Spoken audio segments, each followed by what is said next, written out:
যে সকল আমাদের সন্তানেরা ছাত্রছাত্রীরা নিহত হয়েছে, পুলিশ বাহিনীর সদস্য যারা নিহত হয়েছে, আমাদের ছাত্রলীগ, যুবলীগ, আমাদের সহযোগী সংগঠনের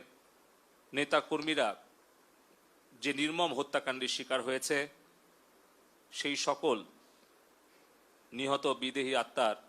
মাগফিরাত কামনা করছি। আমার যে দায়, আমার যে ব্যর্থতা, সেটার দায় এবং দায়িত্ব আমি নিজের কাঁধে নিয়ে যদি জননেত্রী শেখ হাসিনা যে কোনো শাস্তি অথবা আমাকে যে কোনো সিদ্ধান্ত দেয়, সেটা আমি মাথা পেতে নিয়ে আমি বঙ্গবন্ধুর আদর্শের সৈনিক হিসেবে, জননেত্রী শেখ হাসিনা কর্মী হিসেবে, আওয়ামী লীগের একজন কর্মী হিসেবে আমার তরুণ প্রজন্মের কাছে যদি আমার কোনো ভুল ত্রুটি হয়ে থাকে, আমি করজোড়ে প্রকাশ্যে আমি ক্ষমা প্রার্থনা করছি। এবং এই ইন্টারনেট ব্যাহত হওয়া, এই সোশ্যাল মিডিয়ার গুজব প্রতিরোধে ব্যর্থ হওয়া, এই সকল কিছু দায় এবং দায়িত্ব, ব্যর্থতা আমি নিজের কাঁধে তুলে নিচ্ছি এবং যে কোনো সিদ্ধান্ত আমি মেনে নেওয়ার জন্য আবারও প্রতিশ্রুতি আমি সকলের সামনে দিচ্ছি।